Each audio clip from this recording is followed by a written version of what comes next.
Hello everyone, welcome back to Good Lifestyle, Good English. My name is Madhavi Vemuri. ఈ video మీకు చాలా యూస్ఫుల్గా ఉంటుంది. అంటే స్పోకెన్ ఇంగ్లీష్ నేర్చుకునే వారందరికీ రోజు ప్రాక్టీస్ చేస్తూ యూట్యూబ్లో వీడియోస్ చూస్తూ నోట్స్ ప్రిపేర్ చేసుకుంటూ ఎవ్రీడే ఇంగ్లీష్లో మాట్లాడాలని తపన పడుతూ ప్రాక్టీస్ చేస్తున్న వారందరికీ ఈ వీడియో చాలా యూస్ఫుల్గా ఉంటుంది. సో వీడియో అసలు స్కిప్ చేయొద్దు, చివరి వరకు చూడండి. వీడియో నచ్చితే తప్పకుండా లైక్ చేయండి and please don't forget to comment in the comment section. And don't forget to share to your friends and family members. Okay, చూడండి, ఇక్కడ ఒక చిన్న కాన్సెప్ట్ తీసుకుందాము. ఆ కాన్సెప్ట్ ప్రకారము ఇంగ్లీష్లో సెంటెన్సెస్ ఎలా ఫ్రేమ్ చేయాలి అన్నది మనము ఈ వీడియోలో నేర్చుకుందాము. ఒక స్ట్రక్చర్ చెప్తాను, ఒకే స్ట్రక్చర్ ఎన్ని సందర్భాల్లో మనం ఎలా వాడుతూ ఉంటామో మీకు క్లియర్గా చెప్తాను. So just watch the video carefully. Okay, ఇక్కడ సిచ్యువేషన్ కోసం నేను ఒక 4 సెంటెన్సెస్ రాశాను కదా, వీటిని చూడండి, మీకు సిచ్యువేషన్ అనేది క్లియర్గా అర్థమవుతుంది. చూడండి, ఫస్ట్ చూడండి, నిన్ను చూస్తున్నందుకు సంతోషంగా ఉంది. ఆమెకి ఈ సినిమా చూడాలంటే భయంగా ఉంది. అతనికి నన్ను కలుస్తున్నందుకు సంతోషంగా ఉంది. మా అన్నయ్య ఈ కంపెనీలో జాయిన్ అవుతున్నందుకు గర్వంగా ఉన్నాడు. ఓకే, సో దీన్ని బట్టి మీకు ఏమర్థమవుతుంది? ఏదైనా ఒక పని చేస్తున్నందుకు మనకు ఉండేటువంటి మన ఫీలింగ్స్ని ఎలా తెలియచేస్తాము ఇంగ్లీష్లో. ఓకే, సో దీనికి ఒక చిన్న స్ట్రక్చర్ ఉంది, చెప్తాను చూడండి. ఈ స్ట్రక్చర్ ప్రకారం, ఇప్పుడు నేను చెప్పబోయే స్ట్రక్చర్ ప్రకారము ఈ టైప్ ఆఫ్ సెంటెన్స్ మాత్రమే కాదు, ఇంకొక 2 రకాలైన సెంటెన్సెస్ కూడా మనం ఫ్రేమ్ చేయొచ్చు. అంటే సిచ్యువేషన్ అనేది మారుతూ ఉంటుంది. సో అందుకనే వీడియో అసలు స్కిప్ చేయదు, చివరి వరకు చూడండి. ఈ సెంటెన్సెస్ మనము ఇంగ్లీష్లో రాయడానికి మనకు ఉపయోగపడేటువంటి స్ట్రక్చర్ ఏంటంటే, first subject, okay, plus be form. Be forms అంటే ఏంటి? బీ ఫామ్స్ అంటే am, is, are, was, were.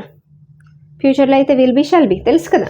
So ఏదైనా ఒక బీ ఫామ్ అంటే టెన్స్ని బట్టి బీ ఫామ్ అనేది మారుతూ ఉంటుంది. టెన్స్ని బట్టి, సబ్జెక్ట్ని బట్టి బీ ఫామ్ అనేది చేంజ్ అవుతూ ఉంటుంది. Okay, be form, be forms కాదు, బీ ఫామ్ ప్లస్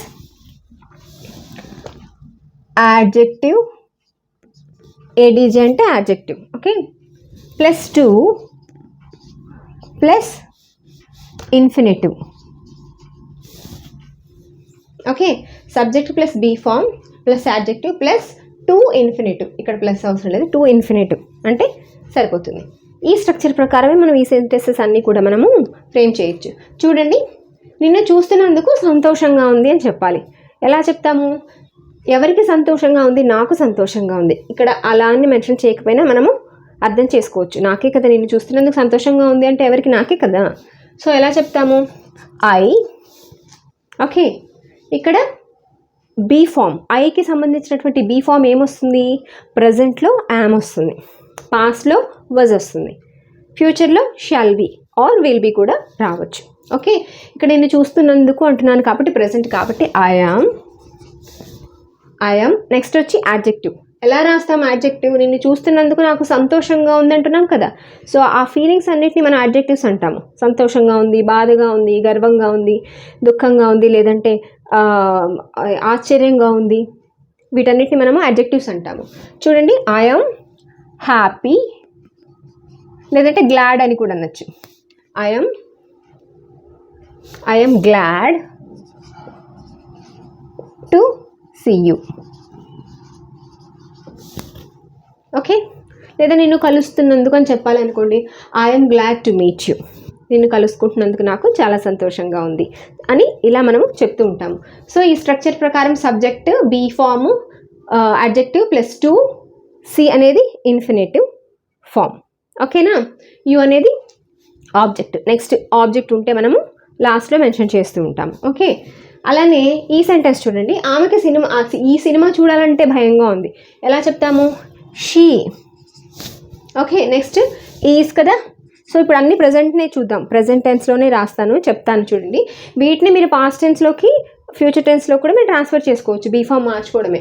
నిన్ను చూసినందుకు నాకు సంతోషంగా ఉంది అని చెప్పాలంటే I was glad to see you అని చెప్తాము. ఓకే, నిన్ను చూడబోతున్నందుకు నాకు సంతోషంగా ఉంది అని చెప్పాలంటే I shall be glad to see you అని చెప్తాము, or I will be glad to see you అని చెప్తాము. ఓకే, ఇంకా ప్రతిదీ నేను అలా మార్చి చెప్పనవసరం లేదని అనుకుంటున్నాను, మీకు అర్థమవుతుంది కదా. నెక్స్ట్ చూడండి, షీఈస్ ఇక్కడ ఏంటి? భయంగా ఉంది. ఇక్కడ ఫీలింగ్ ఏంటి? భయం. She's afraid. She is afraid to watch the film. Watch this film. ఈ సినిమా చూడాలంటే భయంగా ఉంది. She is afraid to watch the film, to watch this film ఇలా చెప్తూ ఉంటాము. అలానే అతనికి నన్ను కలుస్తున్నందుకు సంతోషంగా ఉంది. నన్ను ఇప్పుడు కలుస్తున్నందుకు సంతోషంగా ఉంది. He is. ఓకే కదా, హీ కాబట్టి ఈజ్ వాడాము. He is happy to meet me. ఓకేనా, he is happy to meet me. Clear కదా. నెక్స్ట్ వచ్చి మా అన్నయ్య ఈ కంపెనీలో జాయిన్ అవుతున్నందుకు గర్వంగా ఉన్నాడు. So my brother or my older brother, elder brother అయినా అనొచ్చు. ఓకే, మై బ్రదర్ ఎలా ఉన్నాడు, గర్వంగా ఉన్నాడు. ఈజ్, బీ ఫామ్ వచ్చి is proud to join this company. My brother is proud to join this company అని మనం ఇలా చెప్తూ ఉంటాం. ఇలా మనం ఎన్ని వాక్యాలైనా తీసుకోవచ్చు. ఒక పని పట్ల, ఒక పని చేస్తున్నందుకు మనకు ఉండేటువంటి ఫీలింగ్ని తెలియజేయడానికి ఇలాంటి స్ట్రక్చర్ అనేది యూజ్ చేస్తూ ఉంటాము. ఇంకా నేను ఓరల్గా చెప్తాను చూడండి. అతను ఈ కంపెనీలో జాయిన్ అవ్వడానికి చాలా ఆతృతగా ఉన్నాడని చెప్పాలంటే, ఆతృత అంటే ఈగర్ అని చెప్పచ్చు. Okay, he's eager to join this company అని చెప్తాము. He's eager to join this company అని చెప్తాము. అలానే అతను ఢిల్లీ వెళ్ళాలని చాలా యాంగ్జియస్ అంటే ఆత్రంగా ఉన్నాడు, ఆతృతగా ఉన్నాడు అని చెప్పడానికి యాంగ్జియస్ అని అంటాము. అప్పుడు ఎలా చెప్తాము, he's anxious to visit Delhi or to go to Delhi అని చెప్పచ్చు. అలానే మనకి ఎవరైనా ఇన్విటేషన్ ఇవ్వబోతున్నారని తెలిసిందనుకోండి, మనం చాలా ఆత్రంగా ఎదురు చూస్తున్నాం వాళ్ళ కోసం, వాళ్ళ ఇన్విటేషన్ కోసం. అప్పుడు ఎలా చెప్తాము, I'm anxious or I'm happy to receive the invitation అని ఇలా చెప్తూ ఉంటాము. అలానే ఏదైనా ఒక మీటింగ్ స్టార్ట్ అవ్వబోతుంది అనుకోండి, ఓకే, వాళ్ళు వెయిట్ చేయలేకపోతున్నారు అంటే వాళ్ళు చాలా అసహనం వ్యక్తం చేస్తున్నారు అనుకోండి, అప్పుడు ఎలా చెప్తాము, they are impatient to start the programme. అంటే ఆ ప్రోగ్రామ్ స్టార్ట్ చేయడానికి చాలా అసహనంగా ఉన్నారు అని ఇలా చెప్పుకోవచ్చు. ఓకే, నెక్స్ట్ చూద్దాము. సో చూడండి, ఇప్పటి వరకు ఒక పని మనం చేస్తున్నందుకు లేదా చేయబోతున్నందుకు, చేసినందుకు మనకు ఉన్నటువంటి ఫీలింగ్ని తెలియచేయడానికి subject, be form, adjective to infinitive అనే స్ట్రక్చర్ యూస్ చేసాము. ఇప్పుడు అదే స్ట్రక్చర్ తోటి ఈ సిచ్యువేషన్స్ చూడండి. ఈ పద్యం గుర్తుంచుకోవడం కష్టం, ఈ ఆహారం జీర్ణం కావడం కష్టం, ఈ దుప్పటి ఉతకడం కష్టం, ఈ పుస్తకం చదవడం చాలా తేలిక. సో ఏంటివి, మనకి మాత్రమే కాదు, జనరల్గా ఇక్కడ మనం ఎవరి గురించి చెప్తున్నాము, మన ఫీలింగ్స్ గురించి కాదు. ఈ పద్యాన్ని గుర్తుంచుకోవడం కష్టం. ఓకే, ఇక్కడ మన గురించి చెప్పట్లేదు, మామూలుగా ఈ పద్యం అటువంటిది అని చెప్తున్నాము. అలానే ఈ ఆహారం జీర్ణం కావడం కష్టం, ఈ ఆహారం అటువంటిది. అలానే ఈ దుప్పటి ఉతకడం కష్టం, ఆ దుప్పటి అటువంటిది. అలానే ఈ పుస్తకం చదవడం చాలా ఈజీ, తేలిక, ఆ పుస్తకం అటువంటిది. ఓకేనా. సో ఇక్కడ మనము మన ఫీలింగ్స్ గురించి చెప్పట్లేదు, అక్కడ ఈ థింగ్ ఏదైతే ఉందో ఒక థింగ్ గురించి మాట్లాడుతున్నాము. ఇంతకుముందు మన గురించి మాట్లాడాము, ఇప్పుడు అక్కడ ఉన్నటువంటి థింగ్ గురించి మాట్లాడుతూ ఉన్నాము. ఓకే, సో ఇదే స్ట్రక్చర్ తోటి చెప్తాము. ఇక్కడ సబ్జెక్ట్ ప్లేస్లో ఇంతకుముందు ప్రొనౌన్స్ వాడాము, I, we, you, they, he, she అలాంటి ప్రొనౌన్స్ యూస్ చేస్తూ ఉంటాము. అతను అలా ఫీల్ అవుతాడు, మనం ఇలా ఉంటాము అని, మనం ఎలా ఉంటామో చెప్తూ ఉన్నాం కదా. ఇక్కడ ఈ థింగ్ ఎలా ఉంటుందో చెప్తున్నాము, అది తేడా. ఓకే, సో సబ్జెక్ట్ ప్లేస్లో ఆటోమేటిక్గా ఆ ప్రొనౌన్స్ బదులు ఇక్కడ ఇచ్చినటువంటి థింగ్స్ ఉంటూ ఉంటాయి. ఓకే, సిచ్యువేషన్ అర్థమైంది కదా. సేమ్ ఇదే స్ట్రక్చర్ ప్రకారం మనం సెంటెన్సెస్ ఫ్రేమ్ చేద్దాము. ఈ పుస్తకం చదవడం చాలా తేలిక. This book subject. Okay, present కాబట్టి ఈజ్ చెప్పాను కదా. పాస్ట్ అయితే వర్స్, ఫ్యూచర్ అయితే will be or shall be వాడుతూ ఉంటాము. దిస్ బుక్ విల్ బీ అవుతుంది. ఓకే, దిస్ బుక్ ఈజ్ చాలా తేలిక అని చెప్తున్నాము. దాని క్వాలిటీ ఏంటి, యాడ్జెక్టివ్స్ కదా. యాడ్జెక్టివ్స్ అన్ని, క్వాలిటీస్ అన్నీ కూడా యాడ్జెక్టివ్స్ అవుతూ ఉంటాయి. సో ఇక్కడ this book is easy to, adjective తర్వాత టు, ఇన్ఫినిటివ్ కదా, టు చదవటం, రీడ్. క్లియర్ కదా. This book is easy to read. ఈ బుక్ చదవడం తేలిక. ఓకే, అదే కష్టం అని చెప్పాలంటే, ఈ బుక్ చదవడం కష్టం అని చెప్పాలంటే this book is difficult to understand, అర్థం చేసుకోవడం కష్టం. This book is difficult to read అని ఇలా కూడా మనము చెప్పచ్చు, అంటే కష్టము అని. అలానే ఈ దుప్పటి ఉతకడం కష్టం. ఓకే, ఈ దుప్పటిని ఉతకడం చాలా కష్టం because it has lot of weight. It is a heavy blanket, so we can't wash it.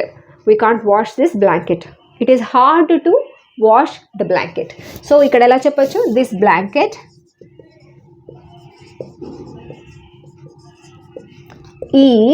EJ కదా, is difficult to wash.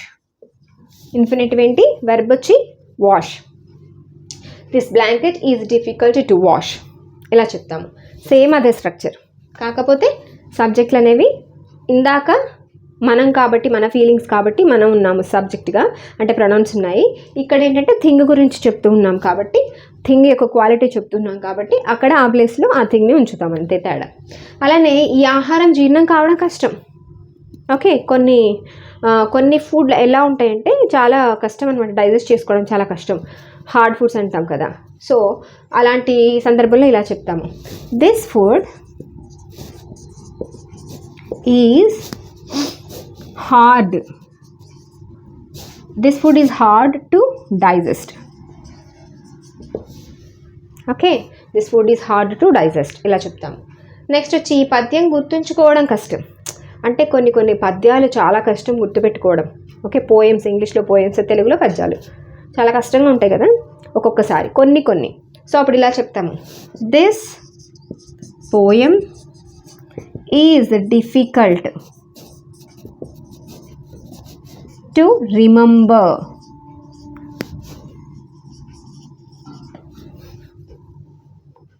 Okay, remember. This poem is difficult to remember ఇలా మనము చెప్తామన్నమాట. సో మీకు concept అర్థమైంది కదా. మరికొన్ని వాక్యాలు నేను ఓరల్గా చెప్తాను చూడండి. ఈ పాట పాడడం కష్టం ఎలా చెప్తాము, this song is difficult to sing అని చెప్తాము. అలానే ఇంత పెద్ద ఎస్సే రాయడం కష్టం, this essay is so big, it's a big essay, so this essay is difficult to write అని చెప్పచ్చు. ఓకే, అలానే ఈ ఎస్సేని గుర్తుంచుకోవడం అనేది ఇంపాసిబుల్. అసలు ఈ వ్యాస అనేది అసలు గుర్తుపెట్టుకోవాలంటే అది పాసిబుల్లే అవ్వదని చెప్పాలి, ఇంపాసిబుల్ అని చెప్పాలి. ఎలా చెప్తాము, this essay is impossible to remember ఇలా చెప్పచ్చు అనమాట. సో చూసారు కదా, ఇదే స్ట్రక్చర్లో. ఇప్పుడు ఇవే వాక్యాలని మనము మరొక విధంగా కూడా రాయవచ్చు ఈ స్ట్రక్చర్లో ఒక చిన్న మార్పు చేయడం ద్వారా. ఇక్కడ సబ్జెక్ట్ ప్లేస్లో మనము అన్ని సెంటెన్సెస్కి కూడా ఒకటే సబ్జెక్ట్ని వాడచ్చు. అదేంటంటే ఇట్ ప్లస్ ఇక్కడ సబ్జెక్ట్ ప్లేస్లో, ఇక్కడ సబ్జెక్ట్ ఇదే స్ట్రక్చర్, యాక్చువల్లీ ఇదే స్ట్రక్చర్, కాకపోతే అన్నింటికీ ఇట్టే ఉంటుందని నేను ఇక్కడ స్ట్రక్చర్ మార్చట్లేదు. యాక్చువల్లీ అదే స్ట్రక్చర్, మీకు అర్థం కావాలని సబ్జెక్ట్ బదులు ఇట్ పెట్టాను. ఓకే, ఇక్కడ సబ్జెక్ట్గా ఏమొస్తుంది, ఇట్ వస్తుంది. Okay, it plus be form plus adjective, same ఏం మార్పు లేదు, టు ఇన్ఫినిటివ్. ఓకేనా, subject be form, adjective to infinitive. కాకపోతే సబ్జెక్ట్ అనేది ఆల్వేస్ ఇట్గానే ఉంటుంది అన్ని సందర్భాల్లోనూ కూడా, కాకపోతే ఆఖరిలో ఆబ్జెక్ట్ వస్తుంది. ఏంటి ఆబ్జెక్ట్, ఇక్కడున్న మనం రాసిన ఈ సబ్జెక్ట్లే అటుపక్క ఆబ్జెక్ట్లుగా వెళ్ళిపోతాయి. సో ఇక్కడ మనము సబ్జెక్టుగా ఇటు వాడుతూ ఉంటాము. ఎలా చెప్తాము, ఓరల్గా చెప్తాను చూడండి, పెద్ద కష్టమేం కాదు, ఈజీ. ఇట్, దిస్ బుక్ బదులు మనం ఇటు వాడతాము. It is easy to read the book, ఈ బుక్ అటు వెళ్ళిపోతుంది. అలానే it is difficult to wash this blanket, ఏదైనా ఒకటే మీనింగ్. ఈ దుప్పటి ఉతకడం కష్టం, this blanket is difficult to wash అనొచ్చు, or it is difficult to wash this blanket, ఎలా అయినా కూడా అనొచ్చు. అలానే this food is hard to digest కదా, it is hard to digest this food అని చెప్పచ్చు. అలానే it is difficult to remember this poem or this essay, ఇలా మనము చెప్పచ్చు అనమాట. చాలా ఈజీ కదా. సో ఎలా అయినా కూడా చెప్పచ్చు, ఏది తప్పు కాదు, మీకు ఎలా గుర్తొస్తే అలా వాడేయండి.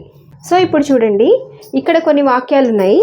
ఈ వాక్యాలు చూస్తే మీకు సిచ్యువేషన్స్ ఎలా ఉంటాయో మీకు క్లియర్గా అర్థమవుతుంది. ముందే చెప్తే కన్ఫ్యూజ్ అయిపోతారు. చూడండి, జంతువుల పట్ల దయతో ఉండటం మంచిది. ఓకే, రాత్రి సమయాల్లో హారర్ మూవీస్ చూడాలంటే భయంగా ఉంటుంది. ఇరుగు పొరుగు వారితో దురుసుగా మాట్లాడటం అసహ్యంగా ఉంటుంది. అలానే ఎడమ చేతితో రాయడం కష్టంగా ఉంటుంది. ఇవన్నీ ఎలా ఉన్నాయి ఈ సందర్భాలు? కొంచెం సూక్తుల్లాగా ఉన్నాయి కదా.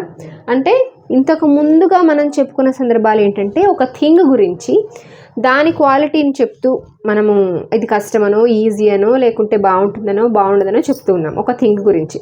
లేదా మన గురించి చెప్పాలంటే మొదట చెప్పుకున్నట్టుగా I'm afraid to watch the film ఇలా చెప్తూ ఉంటాము. ఇక్కడ ఏంటంటే ఇక థింగ్ కాదు లేదా మనము కాదు, ఇక్కడ సబ్జెక్టుగా ఆల్వేస్ అన్ని సందర్భాల్లోనూ ఇటు మాత్రమే వస్తుంది. ఓకే, వేరే సబ్జెక్ట్ తోటి మనము చెప్పడానికి వీలు పడదు. ఎందుకు? ఇది జనరల్గా ఇలా ఉంటుందని చెప్తున్నారు, మనకు మాత్రమే అని కానీ లేదంటే ఫలానా వస్తువు మాత్రమే ఇలా ఉంటుందని కానీ చెప్పట్లేదు. ఓకే, అందువల్ల మనము ఇటు మాత్రమే సబ్జెక్టుగా యూస్ చేసుకొని చెప్తూ ఉంటాము. అదే స్ట్రక్చర్ ఏమీ మారదు. ఓకే, సో ఈ స్ట్రక్చర్ ప్రకారం చూడండి, జంతువుల పట్ల దయతో ఉండటం మంచిది. ఫస్ట్ ఇది చూద్దాము. ఎడమ చేతితో రాయడం కష్టంగా ఉంటుంది. ఓకే, ఆ స్ట్రక్చర్ ప్రకారమే ఇట్ బీ ఫామ్ వచ్చి ఈజ్ డిఫికల్ట్, కష్టంగా ఉంటుంది. అడ్జెక్టివ్ ఏమవుతుంది? డిఫికల్ట్ అవుతుంది. It is difficult to, verb ఏంటి? రైట్, రాయడం కదా. To write with left hand, అది. It is difficult to write with left hand to anyone, to anybody, ఎవరికైనా సరే ఎడమ చేతితో రాయడం కష్టంగా ఉంటుంది. సో ఇక్కడ ఏంటంటే మనకి ప్లస్ ఎట్సెట్రా కొంత ఇన్ఫర్మేషన్ అనేది యాడ్ అవుతూ ఉంటుంది ఇలాంటి సందర్భాల్లో. ఓకే, నెక్స్ట్ వచ్చి ఇరుగు పొరుగు వారితో దురుసుగా మాట్లాడితే అసహ్యంగా ఉంటుంది కదా. సో ఇరుగు పొరుగు వారితో మనము చాలా సఖ్యతగా ఉండాలి. దురుసుగా మాట్లాడితే అసలు బాగోదు కదా. సో ఇప్పుడు ఎలా చెప్తాము? యాజ్ యూజువల్ మనం ఇటుతోనే స్టార్ట్ చేస్తాం. అన్ని సందర్భాల్లోనూ ఇటుతోనే స్టార్ట్ అవుతుంది. ఇట్ ఈజ్ అసహ్యంగా ఉంటుంది. ఇక్కడ అడ్జెక్టివ్ ఏంటి? అసహ్యంగా అంటే మనం ఎలా చెప్పొచ్చు ఇంగ్లీష్లో? అన్ప్లెజెంట్ అని చెప్పొచ్చు కదా. అంటే మాట్లాడటం బాగోదు అని చెప్పడానికి అన్ప్లెజెంట్ అంటాం. It is unpleasant to talk to the neighbours. To adjective తర్వాత టాక్, వెర్బ్ కదా, infinitive form of verb. To talk to the neighbours, ఎవరితోటి? Etcetera, to the neighbours.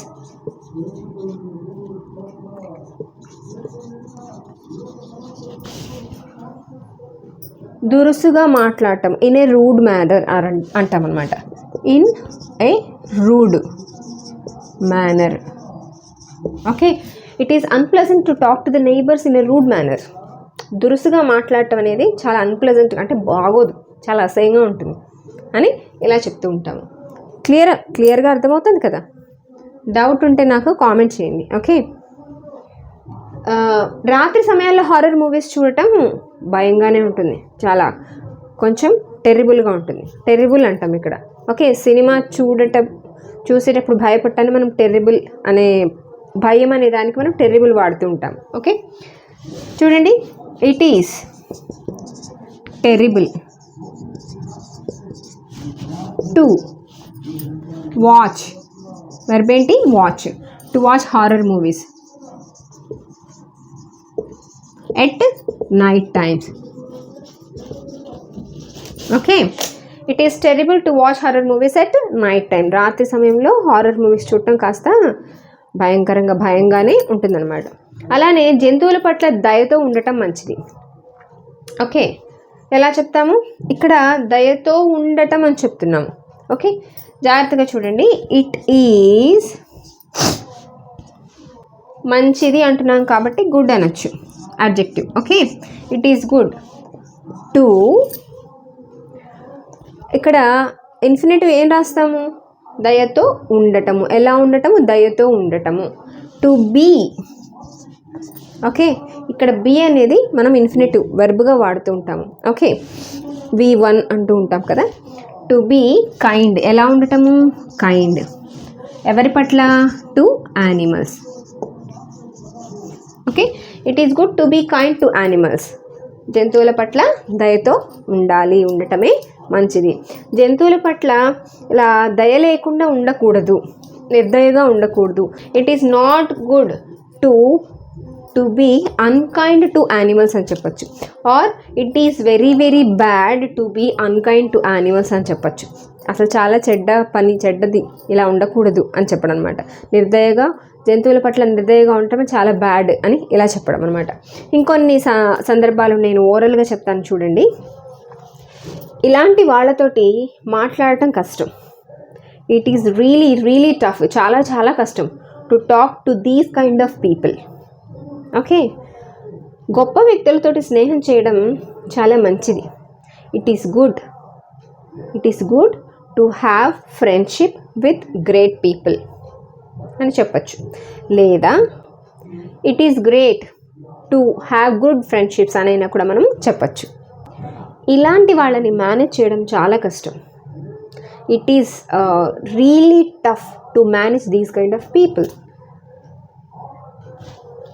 గొప్పవాళ్ళతో మాట్లాడటం కొంచెం కష్టమే. ఎలా చెప్పచ్చు? It is difficult to talk to great people అని చెప్పచ్చు. లేదా వీళ్ళతో మాట్లాడటం ఇంకా అనవసరం అసలు అని చెప్పాలంటే ఎలా చెప్తాం? అనవసరం అంటే అన్నెసెసరీ అంటాం కదా. It is unnecessary to talk to these kind of people. ఇలాంటి వాళ్ళతో మాట్లాడటమే అనవసరం. ఇలా మనము ఈ సందర్భాలు మాత్రమే చెప్తూ ఉంటాము. ప్రత్యేకించి ఒక వస్తువు గురించో లేదంటే మన గురించో ఒక థింగ్ గురించో చెప్పట్లేదు. అది మీరు బాగా గుర్తుపెట్టుకోవాలి. సందర్భాలు మనం ప్రత్యేకించి ఒక థింగ్ గురించి చెప్తున్నట్లయితే, సపోజ్ ఒక వ్యక్తి స్పీచ్ ఇస్తున్నాడు అనుకోండి, అతని స్పీచ్ అర్థం చేసుకోవడం కష్టం అని చెప్పాలి. ప్రత్యేకించి మనం అతని స్పీచ్ గురించి మాత్రమే చెప్తున్నాం కాబట్టి మనం రెండు రకాలుగానే చెప్పచ్చు. స్పీచ్ని సబ్జెక్ట్గా చేసుకొని చెప్పచ్చు, స్పీచ్ని ఆబ్జెక్ట్గా చేసి కూడా చెప్పచ్చు. His speech is difficult to understand అని చెప్తాము. లేదా ఇట్ని సబ్జెక్ట్గా చేసుకొని చెప్తే మనకి స్పీచ్ ఆబ్జెక్ట్ అవుతుంది. It is difficult to understand his speech అని చెప్తాము. అలాగే this blanket is hard to wash అని చెప్తాము. It is hard to wash this blanket అని చెప్తాము. ఎందుకంటే అక్కడ మనం ప్రత్యేకించి ఒక థింగ్ గురించి మాత్రమే చెప్తూ ఉన్నాము. ఓకే, ఇక్కడ ఏంటంటే అలా ఒక థింగ్ గురించి చెప్పట్లేదు. జనరల్గా ఇలా ఉండటం మంచిది కాదు, ఈజీ కష్టము, ఈజీ హార్డ్ డిఫికల్ట్ ఇలా మనము చెప్తూ ఉంటాం అనమాట. అందువల్ల మనకి ఇట్ బేస్ చేసుకొని మాత్రమే చెప్తూ ఉంటాము. అర్థమైంది కదా? అర్థం కాకపోతే ఒకసారి మళ్ళీ వెనక నుంచి చూడండి వీడియో. కొంచెం వెనక్కి పెట్టుకొని తీరిగ్గా ఉన్నప్పుడు చూడండి, మీకు క్లియర్గా అర్థమవుతుంది. మీరు కొన్ని సందర్భాలు ఇలాంటివి క్రియేట్ చేసుకొని ఇలాంటి సెంటెన్సెస్ ఫ్రేమ్ చేయండి. Okay, thank you.